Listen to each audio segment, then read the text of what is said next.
कहानी की शुरुआत डॉक्टर एलिस को दिखाते हुए होती है, जो एक न्यूज चैनल पर रिपोर्टर को इंटरव्यू दे रही थी, जिसमें डॉक्टर एलिस बताती हैं कि हमने कैंसर का परमानेंट इलाज ढूंढ लिया है और उसको 10,000 कैंसर पेशेंट्स पर टेस्ट भी किया गया है, जिससे उन 10,000 पेशेंट्स का कैंसर ठीक हो गया है। इसके कुछ दिन बाद हम देखते हैं कि डॉक्टर रॉबर्ट अपनी वाइफ जोई और बेटी मार्ली के साथ कार से एयरपोर्ट की तरफ बड़ी तेजी से जा रहा होता है। और जब वो लोग एयरपोर्ट पहुँचते हैं तो देखते हैं कि शहर के सभी लोग एयरपोर्ट पर ही आ रहे थे, क्योंकि वो सभी इस शहर से बाहर निकलना चाहते थे। दरअसल डॉक्टर एलिस ने जिन 10,000 पेशेंट्स पर कैंसर की मेडिसिन इंजेक्ट की थी, कुछ दिन तक तो वो ठीक रहे, लेकिन फिर कैंसर मेडिसिन का उन पर गलत इफेक्ट पड़ने लगा और वो सभी वैम्पायर म्यूटेंट्स में बदलने लगे। उनकी स्किन इतनी ज्यादा सेंसिटिव थी कि जैसे ही वो सूरज की रोशनी में जाते थे तो जलकर मर जाते थे। इसीलिए उनको डार्क सीकर्स कहा जाने लगा, जो रात के समय में ही बाहर निकलकर इंसानों का शिकार करके उन्हें खाते थे। इसीलिए अब शहर के सभी लोग एयरपोर्ट पर जाकर इस शहर से बाहर निकलकर अपनी जान बचाना चाहते थे,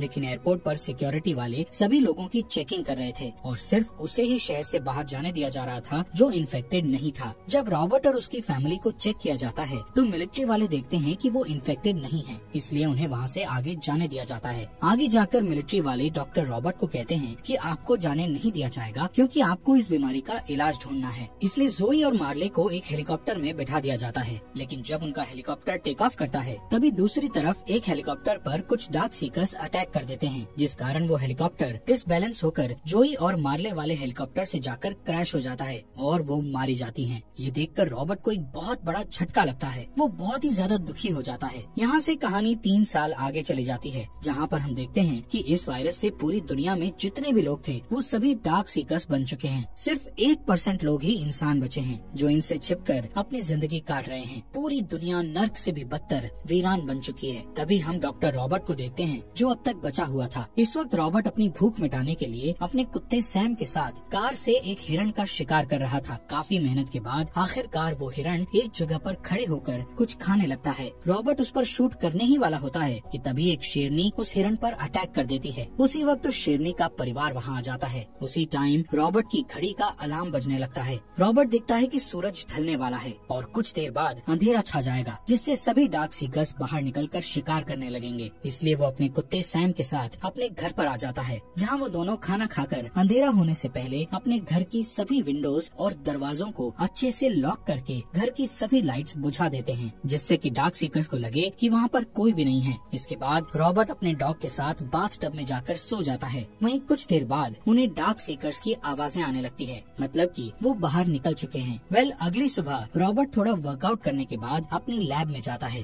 यहाँ पर वो इस वायरस के इलाज की वैक्सीन बना रहा था। लैब में उसने बहुत सारे इन्फेक्टेड चूहों को पकड़कर रखा हुआ था, जिन पर वो टेस्ट करता था। रॉबर्ट देखता है कि सभी चूहे अभी भी वैसे के वैसे ही हैं, लेकिन तभी उसकी नजर एक चूहे पर पड़ती है जिसको उसने लास्ट टाइम दवाई दी थी। वो चूहा काफी शांत और नॉर्मल लग रहा था। ये देखकर वो काफी खुश होता है कि आखिरकार उसने इस वायरस का एंटीडोट बना लिया है। अब वक्त था इस एंटीडोट को किसी डार्क सीकर पर टेस्ट करने का। इसलिए वो पहले सैम के साथ बाहर जाकर रोज की तरह रेडियो पर अनाउंस करता है कि अगर कोई जिंदा इंसान इस अनाउंसमेंट को सुन रहा है और डार्क सीकर से बचना चाहता है तो वो मुझे दिन के समय साउथ स्ट्रीट ब्रिज पर मिले। मैं आपको खाना और रहने के लिए घर दे सकता हूँ। कुछ देर बाद जब एक शिप पर रॉबर्ट गोल्फ खेल रहा होता है तो अचानक सैम की नजर एक हिरण पर पड़ती है, जिससे वो दोनों आज के खाने के लिए उसका शिकार करने लगते हैं। लेकिन भागते भागते वो हिरण एक अंधेरे घर में घुस जाता है। उसके पीछे ही सैम वहाँ चला जाता है और सैम के पीछे पीछे रॉबर्ट भी उस अंधेरे घर में चला जाता है। रॉबर्ट के पास जो गन थी उस पर लाइट लगी हुई थी, जिससे वो सैम को एक टेबल के नीचे डरा हुआ सहमा सा बैठा देखता है। उसी वक्त रॉबर्ट को उसके पीछे खड़े एक डार्क सीकर की काफी डरावनी आवाज आती है, जो उस हिरण को ही खा रहा था। अब जैसे ही वो डार्क सीकर रॉबर्ट पर अटैक करने लगता है, तभी रॉबर्ट उसे गोलियों से भून डालता है और सैम के साथ वहाँ से तेजी से भागने लगता है। लेकिन गोलियों की आवाज से बाकी के डार्क सीकर्स को पता चल गया था, इसलिए वो उनको पकड़ने के लिए उनका पीछा करते हैं। एक डार्क सीकर रॉबर्ट पर कूद भी जाता है, लेकिन तभी रॉबर्ट और सैम एक विंडो से नीचे की तरफ बाहर कूद जाते हैं। बाहर आने पर उन डार्क सीकर्स की बॉडी सूरज की रोशनी से जल जाती है और वो मर जाते हैं। यहाँ पर टूटी हुई विंडो को देखते हुए रॉबर्ट के दिमाग में एक आइडिया आता है, क्योंकि उसे अपने एक्सपेरिमेंट के लिए एक डार्क सीकर की जरूरत थी। इसलिए वो सबसे पहले सैम को कार में ही रुकने के लिए कहकर एक रस्सी का फंदा बनाकर उस अंधेरे कमरे में फेंकता है। कुछ देर बाद एक डार्क सीकर उस फंदे में फंस जाता है, जो काफी चिल्ला रहा होता है। इसलिए रॉबर्ट उस डार्क सीकर पर जोर से अटैक करके उसे बेहोश कर देता है। तभी अंधेरे वाले रूम से एक दूसरा डार्क सीकर खिड़की पर आकर रॉबर्ट पर गुस्से से चिल्लाने लगता है, मानो जैसे वो कह रहा हो कि इसे छोड़ दो। लेकिन रॉबर्ट वहाँ से उस डार्क सीकर को पकड़कर अपनी लैब में ले जाकर उसे वही लेटेस्ट टेस्ट वाली मेडिसिन को उसकी बॉडी में इंजेक्ट करता है। रॉबर्ट देखता है कि ये एक फीमेल डार्क सीकर है और इसकी बॉडी पर एक बटरफ्लाई का टैटू भी बना हुआ है। थोड़ी देर बाद रॉबर्ट देखता है कि इस दवाई के असर से इस फीमेल डार्क सीकर की धड़कन नॉर्मल हो गई है, जो कि पहले काफी तेज थी। ये देखकर रॉबर्ट के मन में एक उम्मीद जागती है कि अब ये फीमेल डार्क सीकर पूरी तरह से इंसान बन जाएगी। लेकिन तभी वो फीमेल डार्क सीकर उठकर रॉबर्ट पर अटैक करने की कोशिश करती है और वहीं बेहोश हो जाती है। ये देखकर रॉबर्ट की उम्मीद टूट जाती है। अगले दिन रॉबर्ट जब सैम के साथ अपने खाने के लिए शिकार पर निकला हुआ था तो रास्ते में वो एक स्टैचू को बाहर खड़े देखता है। उसे कुछ अजीब सा लगता है, इसलिए वो गुस्से में उस स्टैचू पर शूट करके उसे नीचे गिरा देता है, जिससे उस स्टैचू से पानी निकलने लगता है। ये देखने के लिए रॉबर्ट उस स्टैचू के पास जाकर उसे देखने लगता है, लेकिन तभी वो एक फंदे में फंस जाता है और ऊपर की तरफ लटक जाता है। लेकिन उसे सर में चोट लगने से वो बेहोश हो गया था। दरअसल ये फंदा उसी डार्क सीकर ने लगाया था जो रॉबर्ट पर उस दिन चिल्ला रहा था, जिस दिन रॉबर्ट ने उस फीमेल डार्क सीकर को पकड़ा था। शाम होते ही रॉबर्ट की घड़ी का अलार्म बजने से उसे होश आ जाता है। वो देखता है कि वो ऊपर लटका हुआ है और नीचे उसका कुत्ता सैम उस पर भौंक रहा है। रॉबर्ट ये भी नोटिस करता है कि अब अंधेरा होने वाला है, इसलिए वो जल्दी से अपनी जेब से चाकू निकालकर उस रस्सी को काटकर नीचे गिर जाता है। लेकिन इसी बीच उसका चाकू उसी के पैर में लग जाता है, जिससे उसे बहुत दर्द होता है। तभी उसे सामने अंधेरे में वही डार्क सीकर दिखाई देता है जिसने उसे अपने जाल में फंसाने के लिए ये फंदा लगाया था। उसके साथ उसके 2 म्यूटेंट कुत्ते भी थे जो कि इंतजार कर रहे थे कि कब पूरी तरह से अंधेरा हो। ये देखकर रॉबर्ट घबराकर अपनी कार की तरफ जाने लगता है। कुछ ही देर में जब पूरी तरह से सूरज ढल जाता है तो वो डार्क सीकर अपने कुत्तों को उन पर छोड़ देता है, जिससे वो कुत्ते रॉबर्ट और सैम पर अटैक कर देते हैं। पर रॉबर्ट बड़ी फुर्ती से उन दोनों कुत्तों को शूट करके मार गिराता है। लेकिन इसी दौरान वो देखता है कि एक कुत्ते ने सैम को काट लिया है। रॉबर्ट जल्दी से सैम को अपनी कार से घर ले जाकर उसे मेडिसिन इंजेक्ट करता है, लेकिन अब काफी देर हो चुकी थी। सैम की बॉडी में पूरी तरह से वो वायरस फैल गया था और वो अब एक म्यूटेंट बन चुका था। सैम रॉबर्ट पर अटैक करने लगता है, लेकिन अब मजबूरन रॉबर्ट को अपने प्यारे कुत्ते को बहुत ही भरे दिल से उसका गला घोंटकर मारना पड़ता है। अब रॉबर्ट बहुत दुखी हो गया था क्योंकि इस शहर में रॉबर्ट के सिवाय उसका कोई भी साथी नहीं था। वो बिल्कुल ही अकेला हो गया था और सैम को उसने बचपन से पाला था। रॉबर्ट अब पूरी तरह से अकेला हो गया था। रात को रॉबर्ट अपनी कार उठाकर अपने प्यारे डॉग की मौत का बदला लेने के लिए निकल पड़ता है। जो भी डार्क सीकर उसकी कार के आगे आ रहा था वो उन सबको गुस्से में उड़ा रहा था, लेकिन तभी उसकी कार का एक्सीडेंट हो जाने से वो बुरी तरह से जख्मी हो जाता है और कार में फंस जाता है। तभी जिस डार्क सीकर ने उन पर कुत्ते छोड़े थे वो वहाँ पर आकर रॉबर्ट को मारने ही वाला होता है कि अचानक एक तेज रोशनी वहाँ पड़ती है, जिससे सभी डार्क सीकर वहाँ से भाग जाते हैं और रॉबर्ट बच जाता है। रॉबर्ट के पास एक लड़की आकर पूछती है कि आप कहाँ रहते हैं। रॉबर्ट बड़ी मुश्किल से अपने घर का एड्रेस बताता है। सुबह जब रॉबर्ट की आँख खुलती है तो उसे अपने घर के किचन में कुछ आवाज सुनाई देती है। वहाँ पर जाने पर वो एक लड़की और उसके बच्चे को देखता है जो उसे बताती है कि हमने रेडियो पर आपकी अनाउंसमेंट सुनी थी, इसलिए कल हम पूरा दिन आपका ब्रिज पर इंतजार करते रहे और आप आए ही नहीं। लेकिन रात को